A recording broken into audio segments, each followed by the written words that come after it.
Palais Garnier, Paris, gala de charité, luxe débridé, champagne qui coule, diamants qui brillent sous les lustres en cristal. Camille Dubois, 28 ans, serveuse à temps partiel engagée pour servir ce soir-là, portait un plateau de flûte quand elle le vit. Julien, son ex-petit ami qui l'avait quitté 6 mois plus tôt pour une autre. Il riait avec une blonde accrochée à son bras, lui lançant des regards moqueurs. La panique l'envahit. Sans réfléchir, Camille se tourna vers l'homme le plus proche, un dieu grec en smoking noir, larges épaules, yeux bleus glacés, et murmura désespérément une requête absurde. L'homme posa son champagne et prit sa main avec une assurance qui fit trembler ses genoux.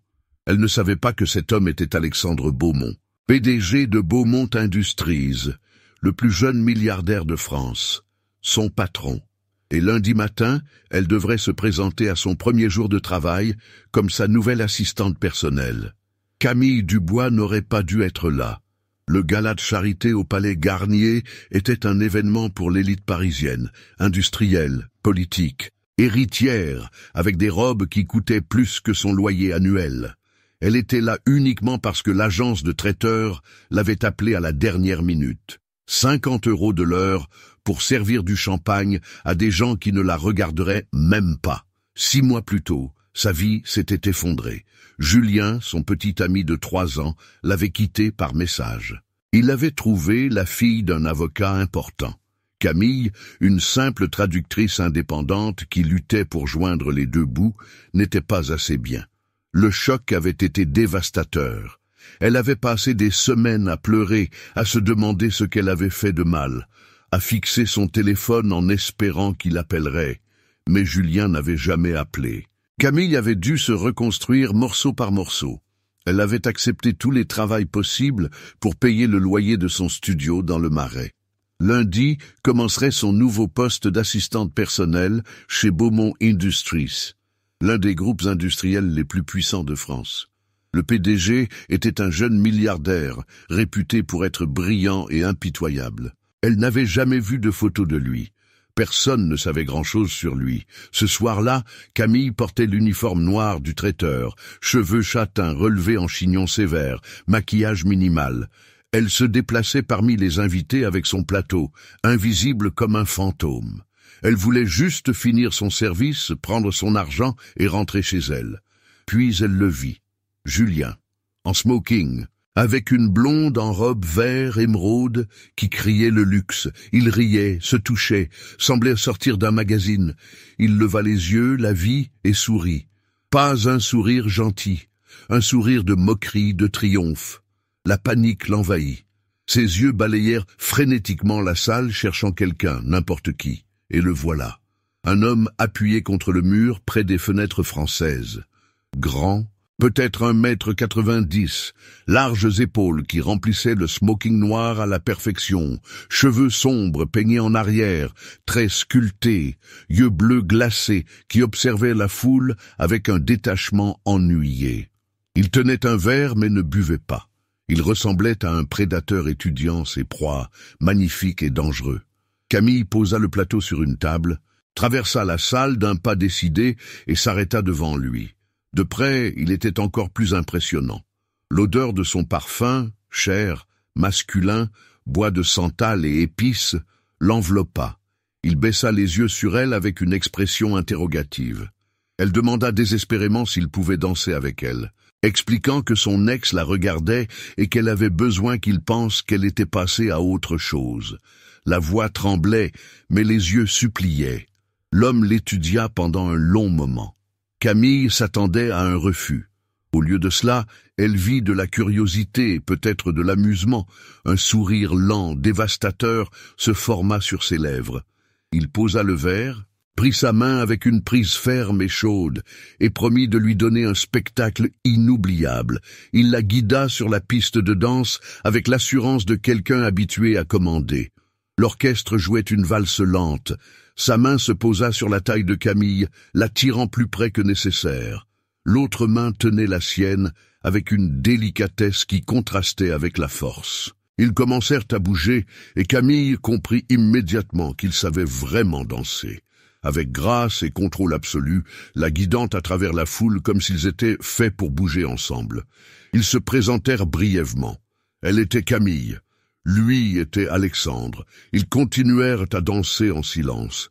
Camille était consciente de chaque point où leur corps se touchait, de la chaleur qu'ils dégageaient, de la façon dont il la regardait comme si elle était la seule personne dans la salle. Du coin de l'œil, elle vit Julien qui les observait, la mâchoire serrée. Le plan fonctionnait. Mais quelque chose d'étrange se passait.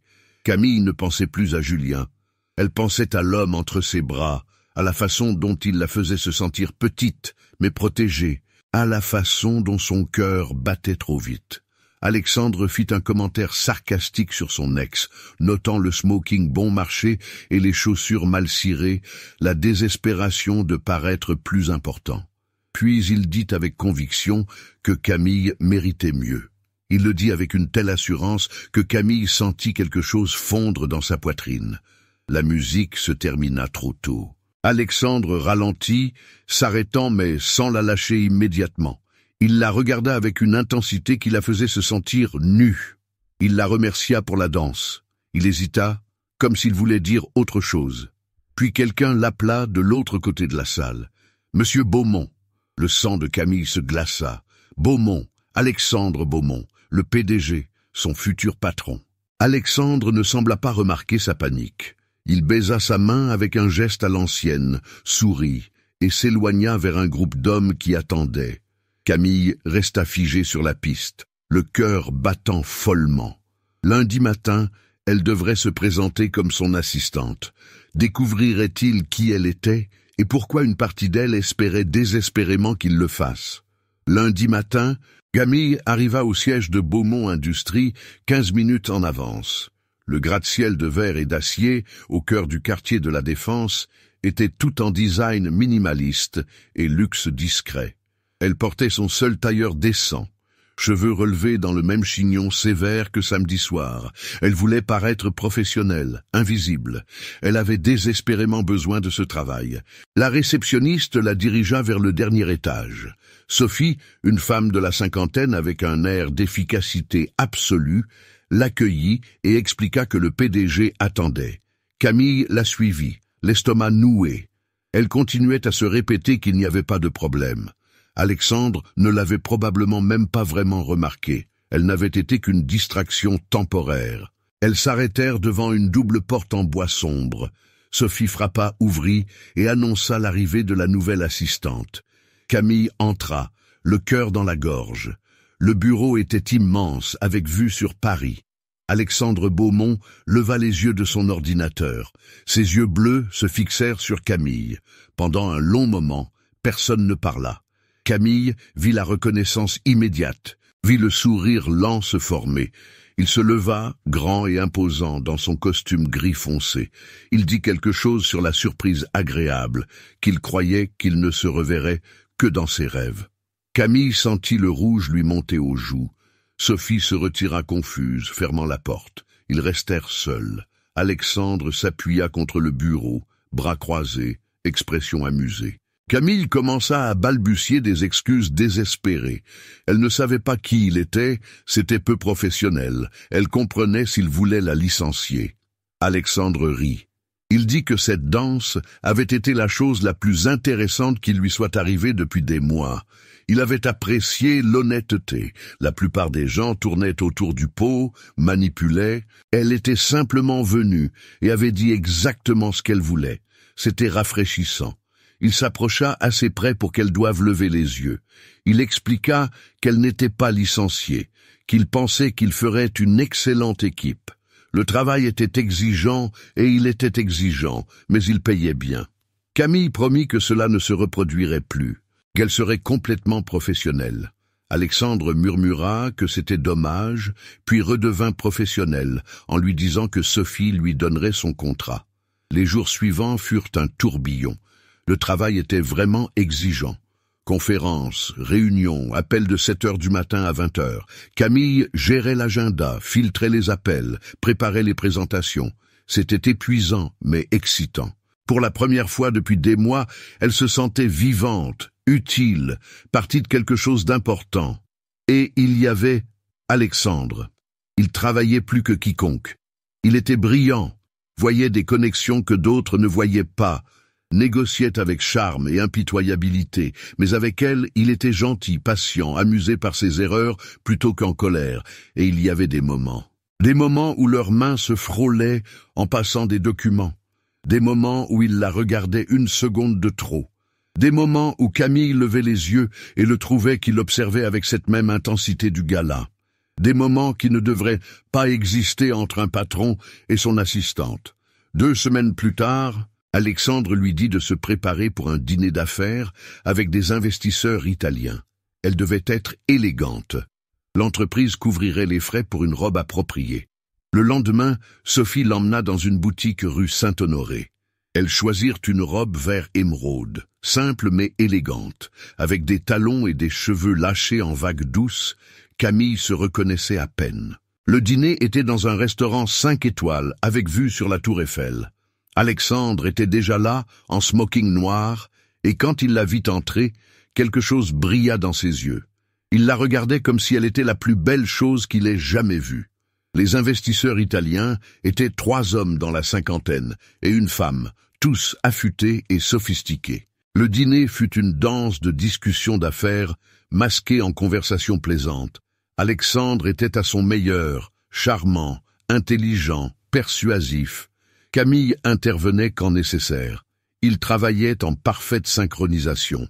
Au milieu du dîner, un des investisseurs lui demanda si elle parlait italien. Camille répondit couramment qu'elle avait étudié les langues à l'université. Les yeux d'Alexandre brillèrent de surprise. Pour le reste du dîner, Camille traduisit quand nécessaire, facilita la conversation. Quand les investisseurs partirent en promettant de signer, Signor Moretti baisa la main de Camille en disant qu'Alexandre avait trouvé un trésor. Ils restèrent seuls. Alexandre versa du champagne en observant qu'elle ne lui avait pas dit qu'elle parlait couramment italien. Camille répondit avec un petit sourire qu'il n'avait pas demandé. Alexandre répéta le mot « trésor » en la regardant intensément, disant que Moretti avait raison. Le moment s'étira chargé de non-dits. Camille savait qu'elle devrait partir, maintenir les distances professionnelles. Au lieu de cela, elle demanda pourquoi il avait accepté de danser avec elle ce soir-là au gala. Alexandre fit tourner son verre pensivement. Il dit qu'elle semblait désespérée et courageuse à la fois. Il s'ennuyait de tous ceux qui essayaient de l'impressionner, et elle était la seule personne honnête, et parce qu'elle était magnifique et qu'il voulait une excuse pour la toucher. Camille sentit son cœur sauter un battement.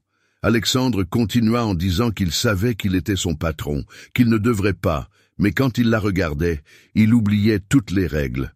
Camille murmura qu'elle aussi. Les yeux d'Alexandre s'assombrirent. Il se leva, fit le tour de la table, lui offrit sa main. Il lui demanda de danser. Elle objecta qu'il n'y avait pas de musique. Il dit qu'il n'en avait pas besoin. Il la tira, la porta au centre du restaurant maintenant vide.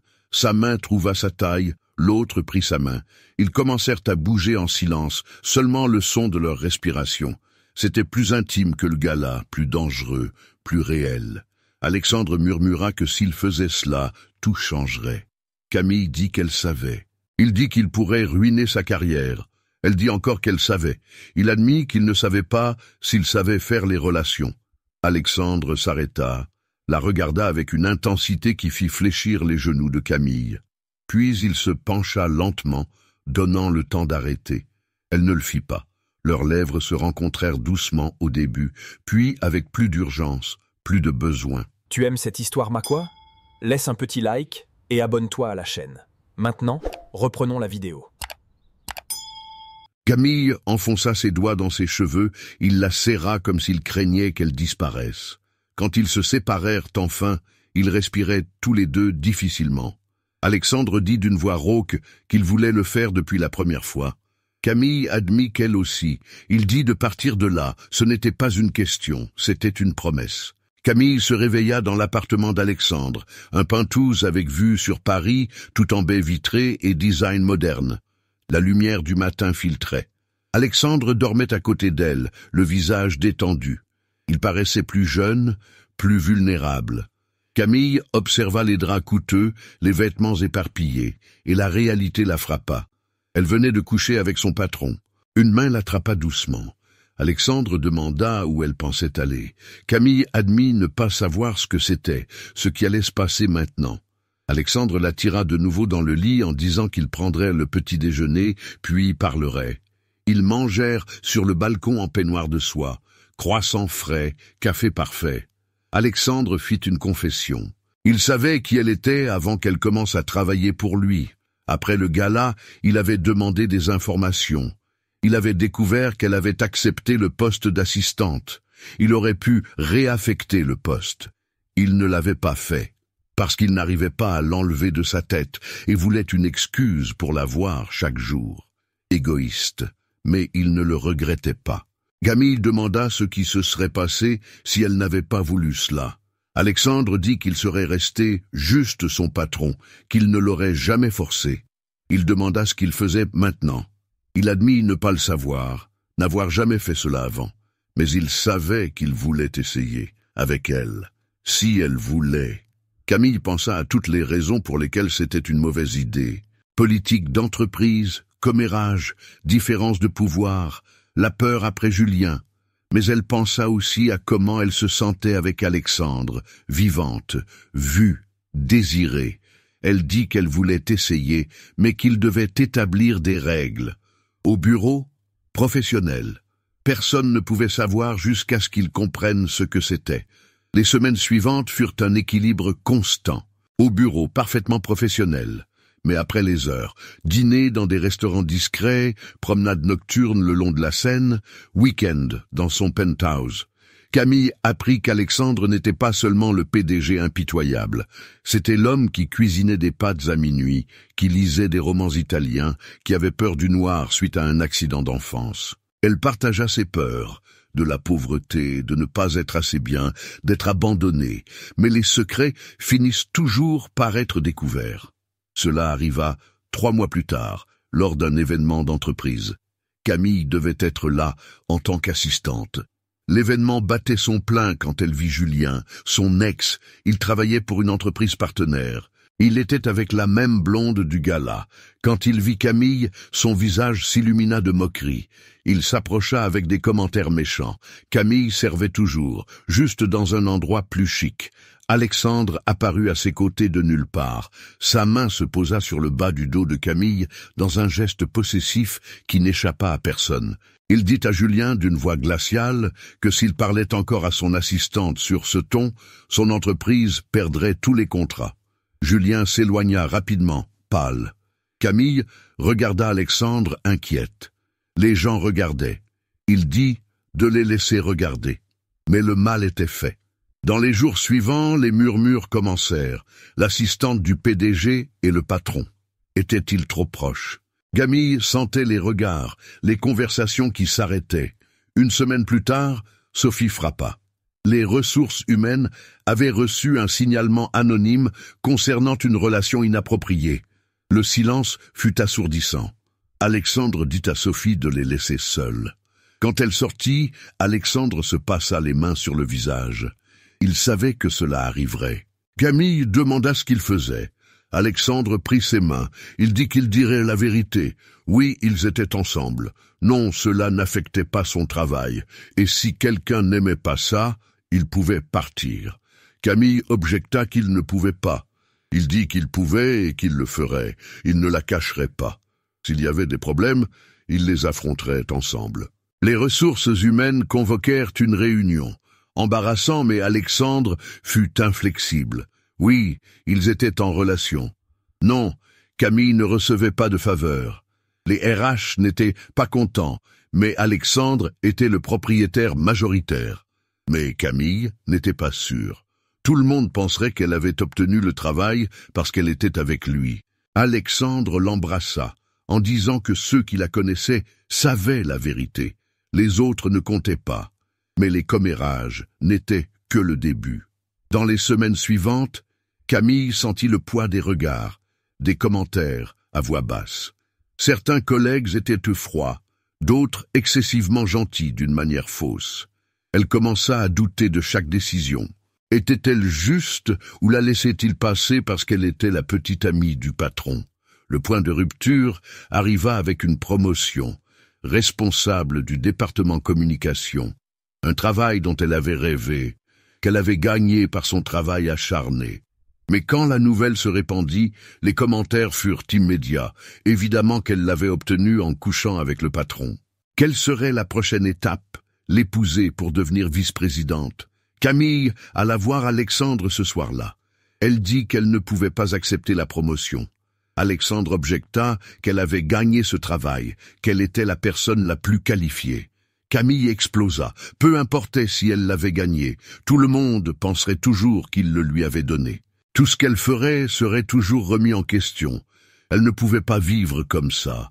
Alexandre demanda ce qu'elle voulait faire. Camille admit ne pas le savoir. Peut-être devrait-elle démissionner, trouver un travail ailleurs, où elle pourrait être évaluée pour ce qu'elle était, pas pour avec qui elle était. Alexandre demanda avec une voix soudainement vulnérable ce qui leur arriverait. Camille murmura qu'elle ne savait pas. Elle l'aimait, mais elle ne savait pas si elle pouvait faire cela, si elle était assez forte. Alexandre la prit dans ses bras, la tint serrée. Il dit qu'elle était la personne la plus forte qu'il connaissait. Mais il ne lui demanderait pas de sacrifier qui elle était pour lui. Si elle devait partir pour trouver sa voie, il comprenait. Cette nuit-là, Camille ne dormit pas. Elle pesa les options. Rester et se battre, prouver sa valeur, partir et maintenir son intégrité, mais perdre le travail qu'elle aimait. Et Alexandre, l'homme qui l'avait fait se sentir vu, apprécié, aimé. Le lendemain matin, elle prit sa décision. Elle entra dans le bureau avec une expression déterminée. Elle dit qu'elle acceptait la promotion. Alexandre leva les yeux surpris. Camille expliqua qu'elle avait gagné ce travail. Elle le savait, il le savait. Quiconque avec un cerveau le savait. Si d'autres voulaient croire différemment, c'était leur problème. Elle ne laisserait pas les commérages lui voler ce qu'elle avait gagné. Un sourire lent se forma sur le visage d'Alexandre. Il l'appela sa guerrière. Camille dit qu'il fallait des règles claires, pas de faveurs spéciales, pas de réunions privées pendant les heures de bureau, à moins qu'elle ne soit strictement professionnelle. Problème avec son travail porté à un superviseur tiers. Alexandre accepta immédiatement. Camille ajouta une dernière chose. Elle voulait que leur relation soit publique, pas cachée. Elle ne voulait pas vivre comme un secret. S'ils étaient ensemble, c'était ouvertement. Alexandre la prit par la taille. Il demanda si elle était sûre. Cela signifiait presse, photographe, commérage. Camille dit qu'elle était sûre, parce qu'elle l'aimait et qu'elle n'en avait pas honte. Alexandre dit qu'il l'aimait aussi. Il l'embrassa juste là dans son bureau avec les baies vitrées où tout le monde pouvait voir. Les mois suivants ne furent pas faciles. La presse devint folle. Le PDG milliardaire et sa Cendrillon. Histoire d'amour au bureau scandalise Paris. Mais Camille affronta tout la tête haute. Elle fit un excellent travail comme responsable communication. Elle apporta de nouveaux clients, mit en œuvre des stratégies qui augmentèrent la visibilité de l'entreprise. Lentement, les commérages s'apaisèrent. Les gens commencèrent à la voir pour ce qu'elle était. Pas la petite amie du patron, mais une professionnelle compétente qui se trouvait être avec le PDG. Et Alexandre était à ses côtés à chaque étape, son plus grand soutien, mais jamais son sauveur. Il la laissa mener ses batailles, être forte, briller de sa propre lumière. Il la regardait travailler avec une fierté qu'il ne cachait pas, défendait son travail quand nécessaire, mais la laissait prouver sa valeur. 1 an après cette nuit au gala, Alexandre l'emmena dîner dans le même restaurant où ils avaient eu leur premier dîner d'affaires. Après le dessert, il s'agenouilla à côté de la table avec une bague de diamants qui brillait sous les lumières. Il dit qu'elle lui avait appris ce que signifiait être vu, non seulement pour ce qu'il avait, mais pour ce qu'il était. Elle l'avait défié, l'avait rendu meilleur. Il lui demanda de l'épouser. Camille regarda l'homme qui avait transformé sa vie, qui l'avait aimé non pas malgré ses peurs, mais à travers elle. Elle pensa à cette fille désespérée qui avait demandé à un inconnu de danser pour rendre jaloux son ex. Elle n'aurait jamais imaginé que cette danse l'amènerait là. Elle dit oui. 1000 fois. Oui. 2 ans plus tard, Camille se tenait sur la scène d'une conférence d'entreprise, présentant la nouvelle campagne de communication de Beaumont Industries à des centaines de professionnels du secteur. Elle portait un tailleur couleur crème, cheveux lâchés sur les épaules, alliance brillant sur sa main gauche. Elle parlait avec confiance, passion, compétences gagnées par des années de travail acharné. Dans le public, Alexandre la regardait avec ce même regard qu'il avait eu la première nuit. Admiration, fierté, amour. À côté de lui, Sophie murmura en demandant s'il savait dès le début qu'elle serait spéciale. Alexandre dit qu'il avait espéré, mais qu'elle avait dépassé toutes ses attentes. Après la présentation, une jeune femme s'approcha timidement de Camille. Elle demanda comment elle avait géré les commérages quand sa relation avec le PDG était devenue publique. Elle traversait quelque chose de similaire dans son travail et c'était difficile. Camille la regarda avec compréhension. Elle admit que c'était difficile, qu'elle ne mentirait pas. Mais elle devait croire en elle plus qu'elle ne croyait au commérage. Faire un excellent travail. Laisser le travail parler pour elle. Se rappeler que les gens qui comptaient verraient la vérité. Les autres ne valaient pas le temps ou l'énergie. La fille hocha la tête avec les yeux brillants en la remerciant, disant qu'elle était une inspiration. Alexandre s'approcha, mit un bras autour de la taille de Camille, en demandant si elle était prête à rentrer à la maison. Camille sourit en disant qu'elle était toujours prête. Alors qu'ils quittaient la conférence ensemble, Camille pensa à quel point ils étaient venus. De cette danse désespérée au gala, à travers les secrets et les scandales, jusqu'à ce moment, 2 personnes qui s'étaient trouvées de la manière la plus improbable et avaient construit quelque chose de réel, de fort, de durable. Parfois, la vie vous donne des secondes chances de la manière la plus inattendue. Parfois, tout ce qu'il faut, c'est le courage de demander à un inconnu de danser. Mais like, si tu crois aux secondes chances et à l'amour qui arrive quand tu t'y attends le moins. Commente, si toi aussi tu as déjà eu le courage de faire quelque chose de fou qui a tout changé. Partage cette histoire pour rappeler que parfois, les meilleures fins commencent par les gestes les plus désespérés. Abonne-toi pour plus d'histoires qui prouvent que le véritable amour ne regarde pas le statut. L'argent ou ce que les autres disent, il ne regarde que le cœur. Parfois, la chose la plus courageuse que tu peux faire est de demander de l'aide à un inconnu. Parfois, cet inconnu devient la personne la plus importante de ta vie. Camille voulait seulement faire croire à son ex qu'elle était passée à autre chose. Au lieu de cela, elle était vraiment passée à autre chose, vers une vie qu'elle n'aurait jamais imaginée possible. Parce que le vrai courage n'est pas de ne pas avoir peur, c'est d'avoir peur et de faire quand même ce pas. C'est de demander à quelqu'un de danser même quand tu trembles. C'est de croire que tu mérites mieux même quand tout le monde te dit que tu es folle. Et parfois, juste parfois, ce courage est récompensé d'une manière qui dépasse tous les rêves.